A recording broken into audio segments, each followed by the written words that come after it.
بسم الله الرحمن الرحيم.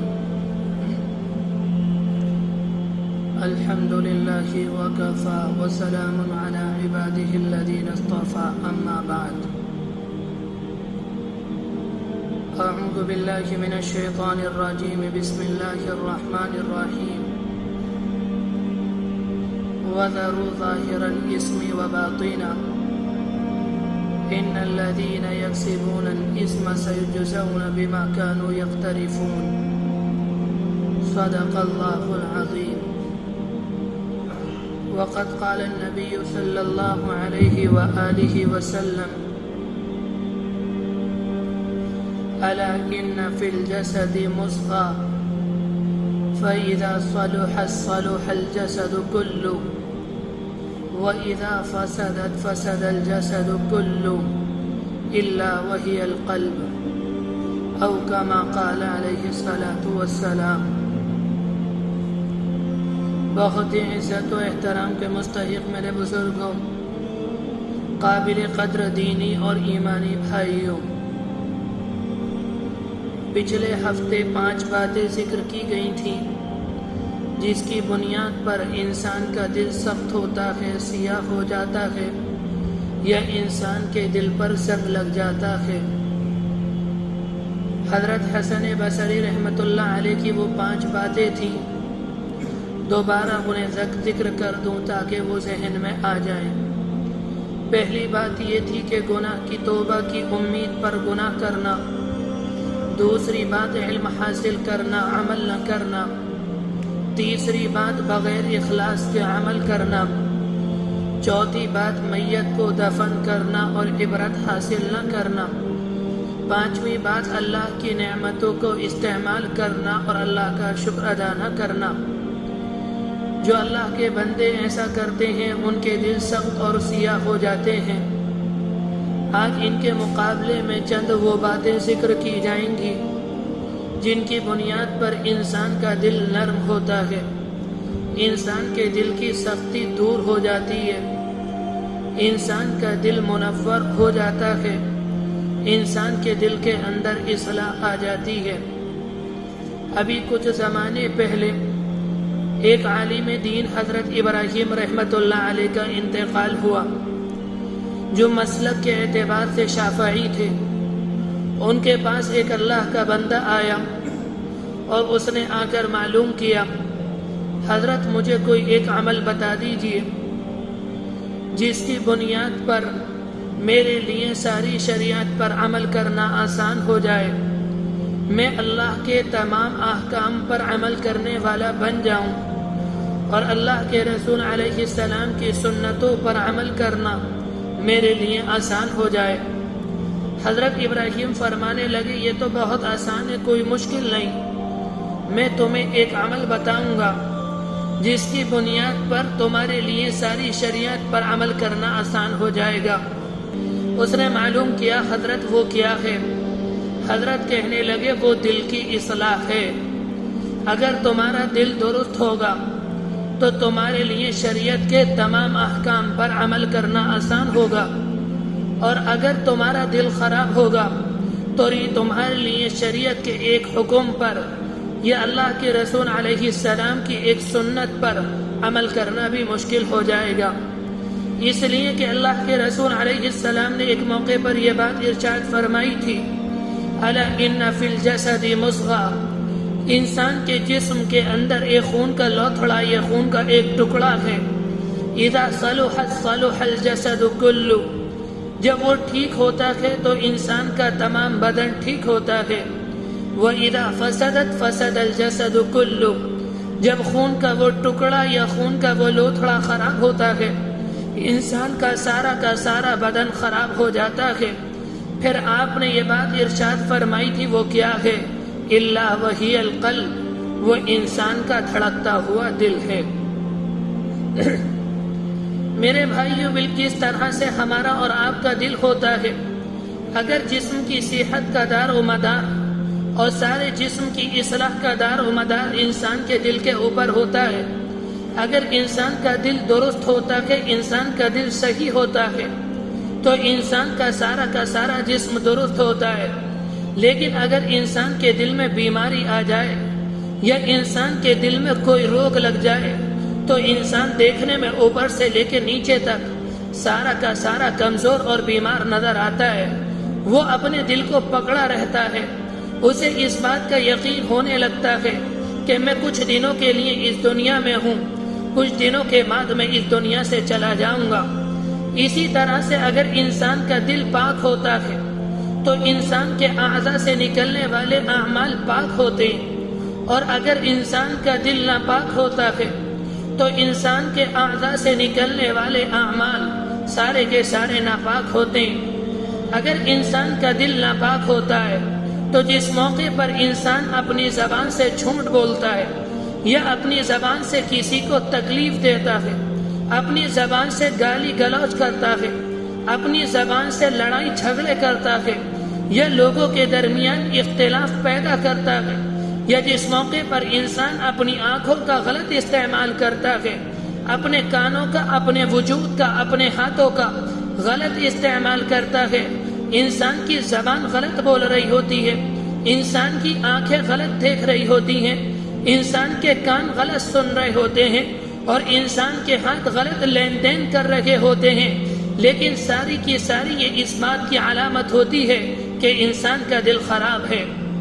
اور اگر انسان اپنی زبان سے نرمی کی باتیں کرتا ہے، خیر کی باتیں کرتا ہے، غمخواری اور ہمدردی اور شفقت کی باتیں کرتا ہے، پیار اور محبت کی باتیں کرتا ہے، اپنی آنکھوں سے غلط نہیں دیکھتا، اپنی آنکھوں کو پاک رکھتا ہے، اپنے کانوں سے غلط نہیں سنتا، اپنے کانوں کو پاک رکھتا ہے، غریبوں کا خیال کرتا ہے، بیواؤں کا خیال رکھتا ہے، یتیم بچے اور بچیوں کا خیال رکھتا ہے، جن کے پاس کھانا نہیں ان کے لیے کھانے کا انتظام کرتا ہے، جن کے پاس کپڑے نہیں ان کے لیے کپڑوں کا انتظام کر رہا ہوتا ہے۔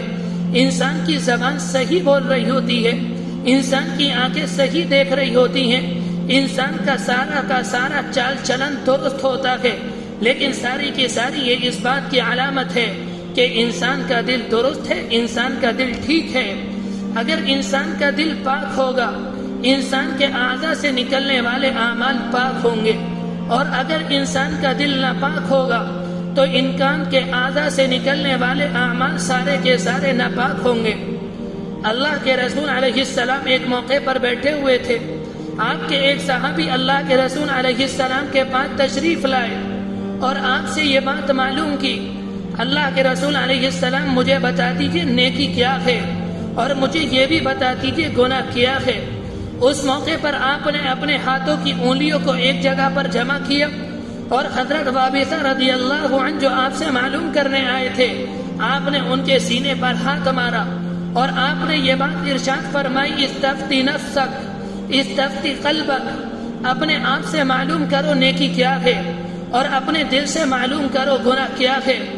اس کے بعد آپ نے انہیں بہت پیار سے سمجھایا اور آپ نے انہیں یہ بات بتائی، اے میرے پیارے، اگر تم کوئی کام کرو اور اس کام کے کرنے کے بعد تمہارے دل کے اندر اطمینان آئے، تمہارے دل کے اندر سکون آئے، تمہارا دل اندر سے خوش ہو جائے، تمہیں ایسا لگے میں نے یہ کام آج کیا ہے، اس کی وجہ سے مجھے خوشی محسوس ہو رہی ہے، آپ نے فرمایا تھا یہ نیکی ہے۔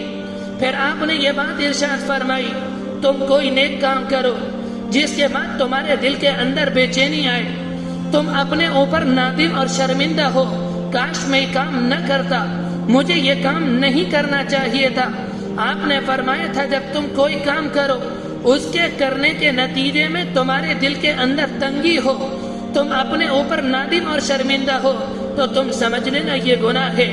کسی کے پاس جانے کی ضرورت نہیں، ذرا مجھے بتا دے نیکی کیا ہے اور گناہ کیا ہے، جسے کرنے کے بعد انسان کا دل سکون حاصل کرے تو وہ نیکی کہلاتی ہے، اور جسے کرنے کے بعد انسان اپنے اوپر نادم اور شرمندہ ہو، یہ سارا کا سارا کام گناہ کہلاتا ہے۔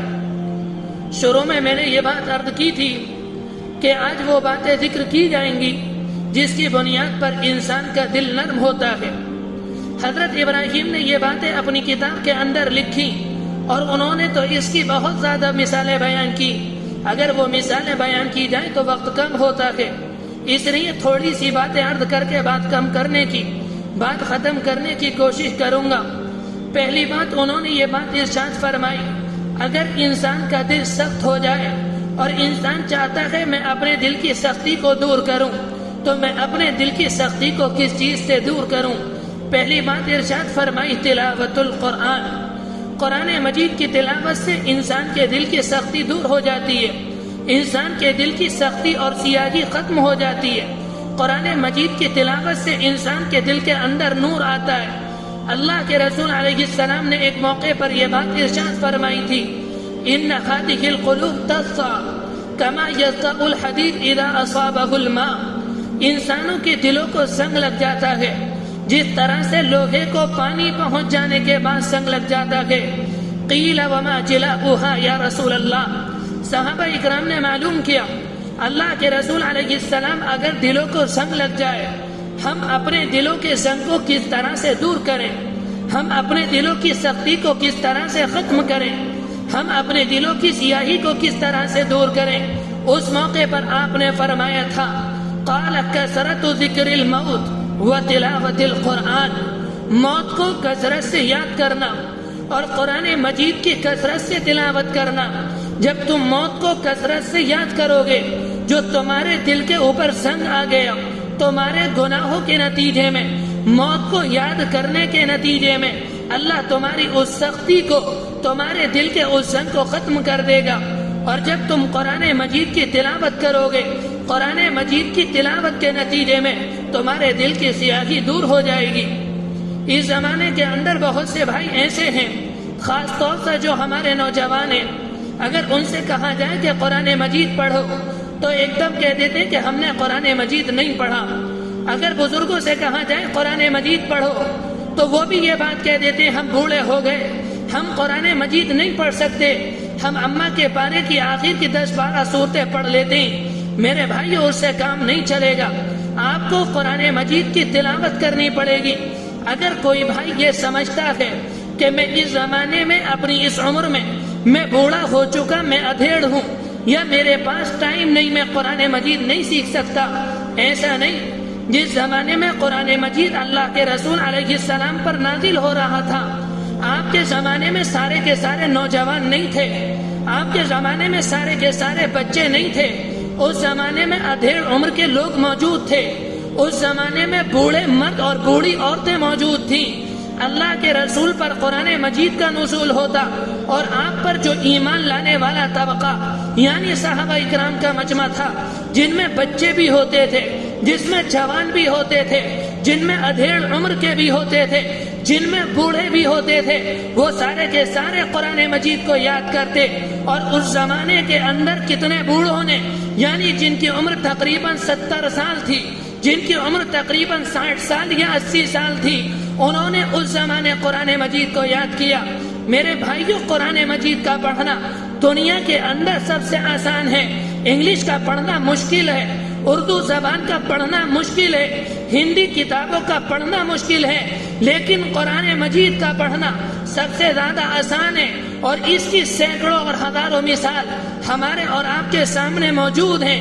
ایک 7 سال کا بچہ مدرسے کے اندر آتا ہے، تھوڑی سی ہمت کرتا ہے، 2 سال کے اندر، 2.5 سال کے اندر آسانی سے قرآن مجید کو یاد کر لیتا ہے۔ آپ دنیا کی کوئی کتاب لائیں، چاہے وہ انگلش کی کتاب ہو یا ہندی کی کتاب ہو، اور اتنی مدت کے اندر بچہ اس کتاب کو یاد نہ کر سکے گا۔ یہ قرآن مجید ہے۔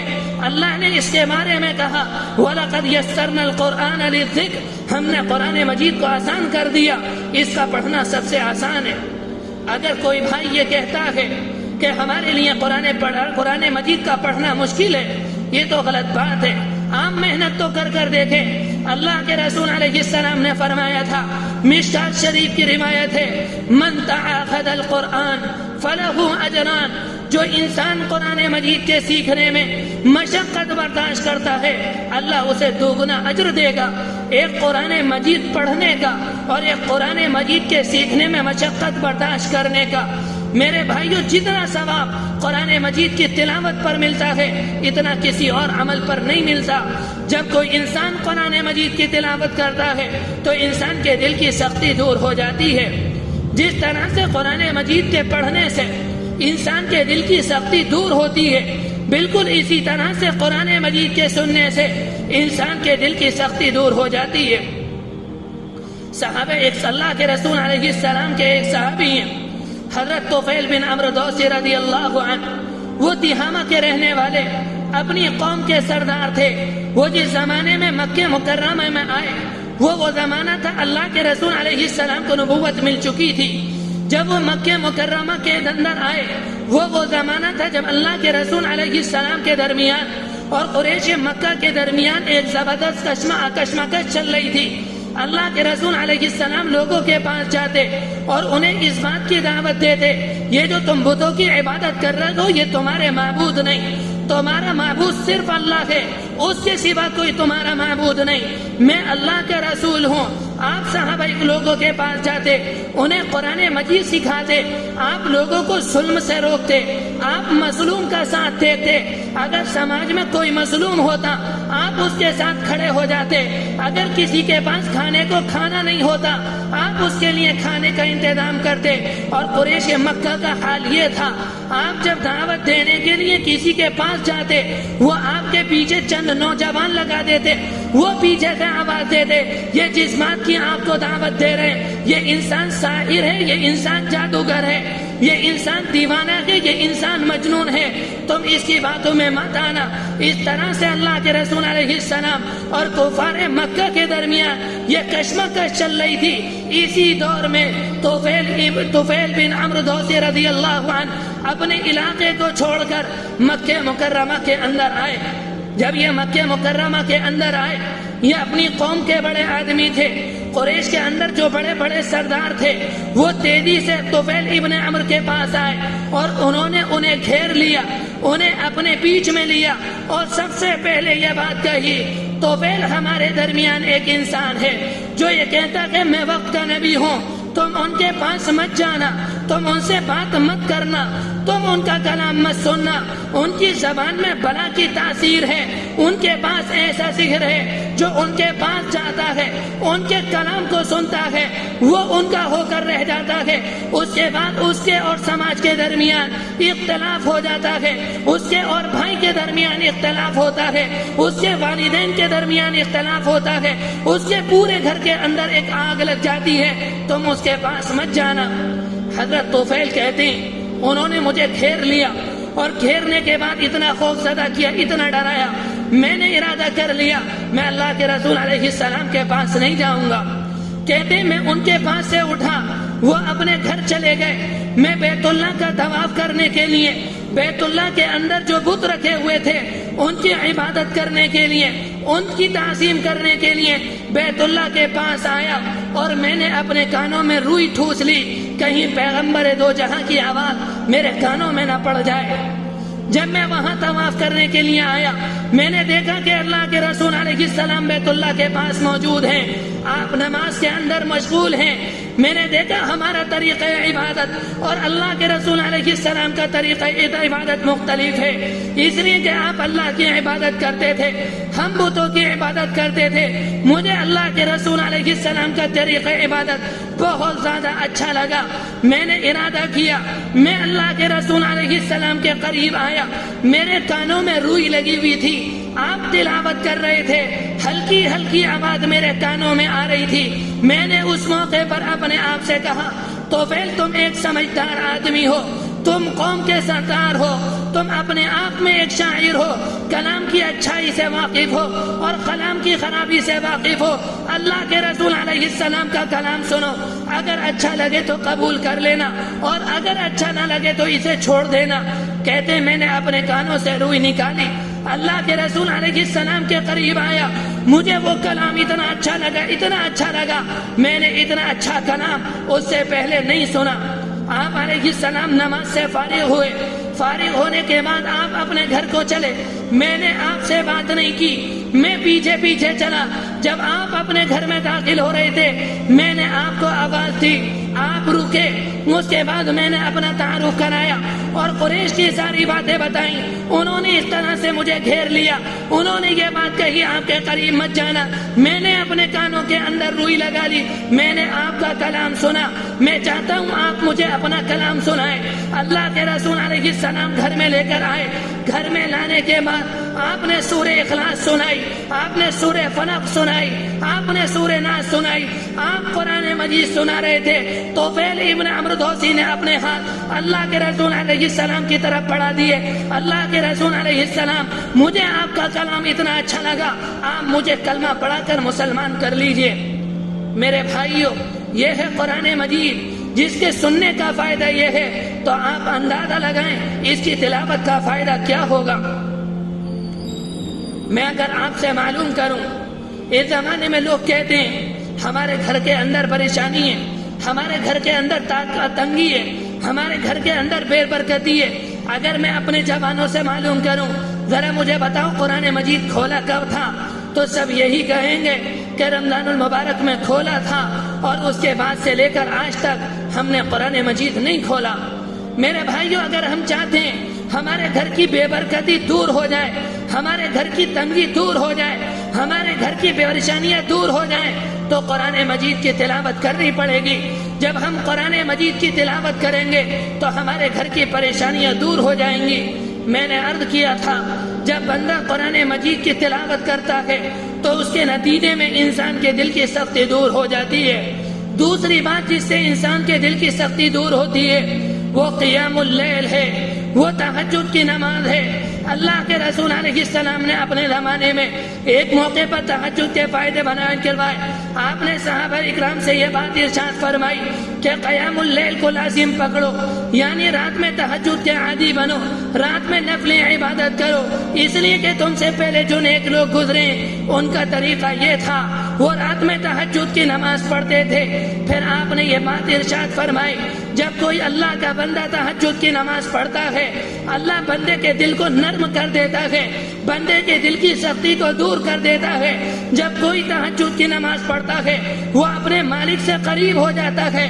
جب انسان تہجد کی نماز پڑھتا ہے اللہ اس کے گناہوں کو معاف کر دیتا ہے اور اس کے دل کو نورانی کر دیتا ہے.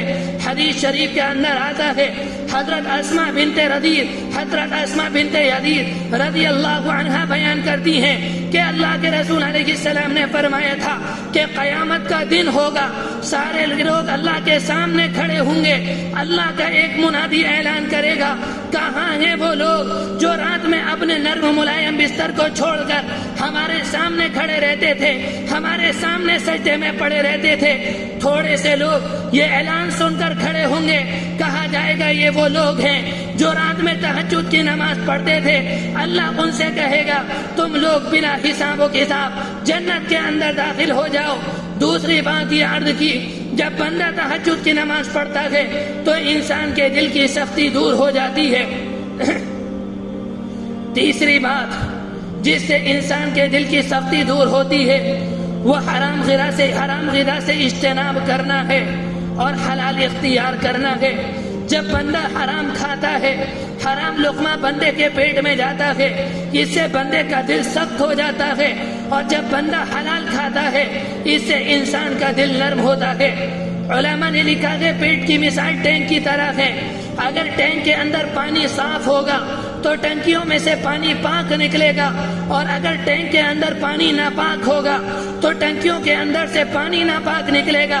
اگر ہمارے پیٹ کے اندر غذا حرام کی جائے گی, ہمارے اعضاء سے نکلنے والے اعمال سارے کے سارے خراب ہوں گے. اور اگر ہمارے پیٹ کے اندر غذا حلال کی جائے گی تو ہمارے جسم کے اعضاء سے نکلنے والے تمام کے تمام افعال, تمام کے تمام اقوال سارے کے سارے اچھے ہوں گے. حرام کے نقصانات کئی ہیں. جب بندہ حرام کھاتا ہے تو اس کا نقصان بندے کو آخرت میں ہوگا اور اس کا نقصان دنیا میں بھی ہوتا ہے. جب بندہ حرام کھاتا ہے یا حرام طریقہ اختیار کرتا ہے یا حرام طریقے کے مطابق کاروبار کرتا ہے تو آخرت میں تو نقصان یہ ہوگا, اللہ اٹھا کر جہنم میں ڈال دے گا. دنیا کے اندر نقصان یہ ہوتا ہے اللہ اس کے مال میں سے برکت لے لیتا ہے, اسے حرام کے ذریعے لگتا ہے. کہ میرے پاس بہت تیزی کے ذریعے پیسہ آ رہا ہے، جس تیزی کے ساتھ حرام کے ذریعے پیسہ آتا ہے اس سے زیادہ تیزی کے ساتھ انسان کے پاس سے وہ پیسہ چلا جاتا ہے۔ حرام کا نقصان یہ ہے، اللہ نے ایمان والے بندوں کے اندر ایک ایمان کا نور بنایا ہے، ایک ایمان کا شعور پیدا کیا ہے، ایک ایمان کا احساس پیدا کیا ہے۔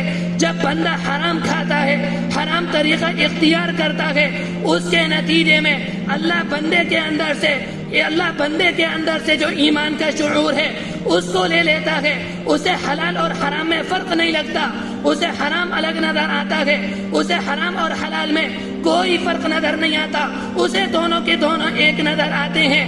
وجہ یہ ہوتی ہے ایمان کا جو شعور اس کے اندر تھا وہ اللہ نے لے لیا۔ جب کوئی بندہ حلال کھاتا ہے، اس کی زبان پر کوئی مشکوک جملہ جاتا ہے، اس کے دل کے اندر ایمان کا شعور ہوتا ہے، ایمان کا شعور اسے بیدار کرتے ہیں، اسے بتا دیتا ہے کہ تمہاری زبان کے اوپر جو لقمہ گیا وہ حرام کا ہے، اسے اپنے پیٹ کے اندر مت اتارنا، اس کے نقصان بہت ہیں۔ وہ بندہ اپنی زبان سے وہ لقمہ ہٹا دیتا ہے۔ نقصان اتنے ہیں، جب کوئی بندہ حلال کھاتا ہے اس کے بعد کوئی گناہ کرتا ہے، کرنے کے بعد وہ اپنے گناہ پر نادم ہوتا ہے، وہ اپنے گناہ پر شرمندہ ہوتا ہے اور اسے اپنا وہ گناہ پہاڑوں کی برابر نظر آتا ہے۔ پہاڑوں کی برابر کیوں نظر آتا ہے؟ اس لیے کہ وہ حلال کھاتا ہے، اس کے اندر ایمان کا شعور ہے، جس کی وجہ سے وہ گناہ اسے پہاڑ کی برابر نظر آتا ہے۔ اگر کوئی بندہ حرام کھاتا ہے اس کے بعد گناہ کرتا ہے، وہ اپنے کیے پر نادم نہیں ہوتا، وہ اپنے کیے پر شرمندہ نہیں ہوتا، اور اسے وہ گناہ پہاڑ کی برابر نہیں بلکہ ریت کے ذرے کی برابر نظر آتا ہے۔ اسے اتنا چھوٹا نظر کیوں آتا ہے؟ اس لیے کہ اس کے اندر جو ایمان کا شعور تھا اللہ نے اس کے حرام کھانے کے نتیجے میں اس سے وہ شعور لے لیا، جس کی وجہ سے اسے گناہ نظر نہیں آتا۔ میرے بھائیوں، بہت سے گناہ تو وہ ہوتے ہیں جسے ہر انسان جانتا ہے، لیکن بعض حرام وہ ہوتے ہیں جسے بہت کم لوگ جانتے ہیں۔ ایک تو گناہ یہ ہے، ایک انسان چوری کرتا ہے، اس کے نتیجے میں پیسے آتے ہیں، سب جانتے ہیں یہ حرام ہے۔ ایک انسان جوا کھیلتا ہے، اس کے نتیجے میں پیسے آتے ہیں، سب جانتے ہیں یہ حرام ہے۔ ایک انسان سود لیتا ہے، ایک انسان رشوت لیتا ہے، اس کے نتیجے میں انسان کے پاس جو پیسہ آتا ہے سب جانتے ہیں یہ حرام ہے۔ آپ نے فرمایا تھا اگر ایک انسان نے تجارت کی، اس میں اس نے جھوٹ بولا، اس میں اس نے کسی کو دھوکہ دیا، یا کسی انسان نے دودھ کے اندر ملاوٹ کی، یا کسی انسان نے گھی کے اندر تیل ملایا یا تیل کے اندر چربی ملائی، اس کے نتیجے میں انسان کے پاس جو پیسے آئیں گے وہ سارے کے سارے حرام ہوں گے۔ ایک موقع پر آپ نے یہ بات ارشاد فرمائی، ایک انسان ہے اگر آپ اس سے کوئی چیز لیتے ہیں، کوئی سامان خریدتے ہیں، وہ خوش دلی سے آپ کو دے دیتا ہے، وہ آپ کے لیے حلال ہے، لیکن آپ اس کی غربت کا ناجائز فائدہ اٹھاتے ہیں۔ اس کا سامان 10 روپے کا ہے، وہ انسان غریب ہے، اس کے وہ انسان بیچنے پر مجبور ہے، آپ اس سے 5 روپے کا خرید لیتے ہیں۔ آپ نے اس موقع پر یہ بات ارشاد فرمائی تھی اگر تم نے اس طریقے سے کسی انسان سے مال خریدا تب بھی تمہارے لیے یہ حلال نہیں۔ میرے بھائیوں، یہ حرام اور حلال ہے۔ بہت سے بھائی یہ کہتے ہیں کہ ہم حلال کرتے ہیں، ہم تجارت کرتے ہیں، دیانت سے کام کرتے ہیں، امانت داری سے کام کرتے ہیں، ان میں جھوٹ نہیں بولتے، ان میں کسی کو دھوکہ نہیں دیتے، تب بھی ہمارے مال میں برکت نہیں ہوتی۔ میرے بھائیوں، یاد رکھنا اللہ کے رسول علیہ السلام نے اپنے زمانے میں فرمایا تھا اگر سماج کے اندر کوئی گناہ پھیل جائے، سماج کے اندر کوئی حرام پھیل جائے، سماج کے اندر کوئی بڑا گناہ پھیل جائے اور سماج کے اندر کوئی روکنے والا نہ ہو، کوئی زبان سے منع کرنے والا نہ ہو، کوئی اس کا ہاتھ پکڑنے والا نہ ہو، آپ نے اس موقع پر فرمایا تھا اگر اس حرام کے نتیجے میں اللہ کا عذاب آئے گا تو عذاب یہ نہیں دیکھتا کہ تم تجارت جھوٹ بول کر کرتے ہو یا تم تجارت سچ بول کر کرتے ہو، وہ جو عذاب ہوتا ہے اللہ کا عذاب عام ہوتا ہے اور وہ سب کو اپنی لپیٹ میں لے لیتا ہے۔ ایک زمانہ میرے بھائیو وہ تھا جس زمانے کے اندر مسلمان تجارت کرتے تھے اور مسلمانوں کی تجارت کے اندر امانت ہوتی تھی، مسلمانوں کی تجارت کے اندر دیانت داری ہوتی تھی، مسلمان جھوٹ نہیں بولتے تھے، مسلمان دھوکہ نہیں دیتے تھے۔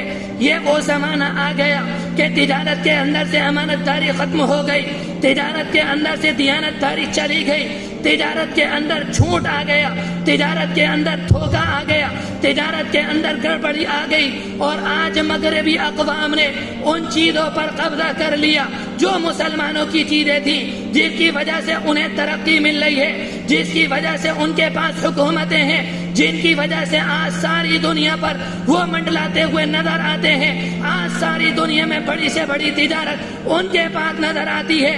حضرت شفیع عثمانی رحمت اللہ علیہ اپنے زمانے میں فرمایا کرتے تھے، باطل دنیا کے اندر کبھی ترقی نہیں کر سکتا، باطل کے اندر کبھی ابھرنے کی طاقت نہیں ہوتی۔ اس کے بعد قرآن مجید کی آیت پڑھتے، ان الباطل کان زہوقا، دنیا کے اندر جو یہ باطل آیا ہے یہ مٹنے کے لیے آیا ہے۔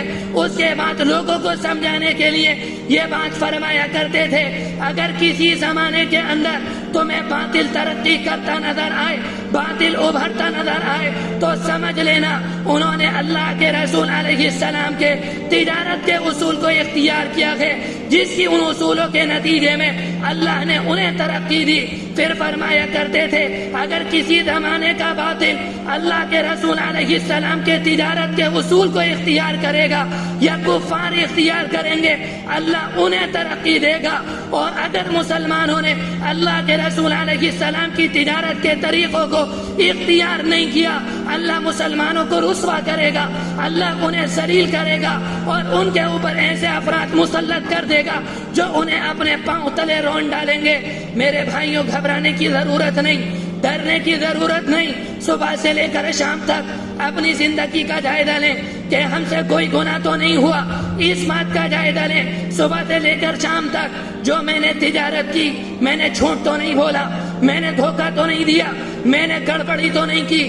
اگر کسی کو دھوکہ دیا اسے جا کر بتا دے، بھائی میں نے آپ کو دھوکہ دیا، میں نے آپ کو جھوٹ بولا، اسے جا کر بتا دے۔ اس طرح سے اپنی صفائی کریں۔ آپ نے فرمایا تھا، اگر حلال کو اختیار کرو گے تمہیں ترقی ملے گی، اور اگر حرام کو اختیار کرو گے اللہ تمہیں رسوا کر دے گا۔ جو بات کہی گئی اللہ تبارک و تعالی اس پر عمل کرنے کی توفیق نصیب فرمائے، حلال اختیار کرنے کی توفیق نصیب فرمائے، حرام کے ذرے سے، حرام کاروبار سے، حرام کے لقمے سے ہماری حفاظت فرمائے۔ وآخر دعوانا ان الحمد للہ رب العالمین۔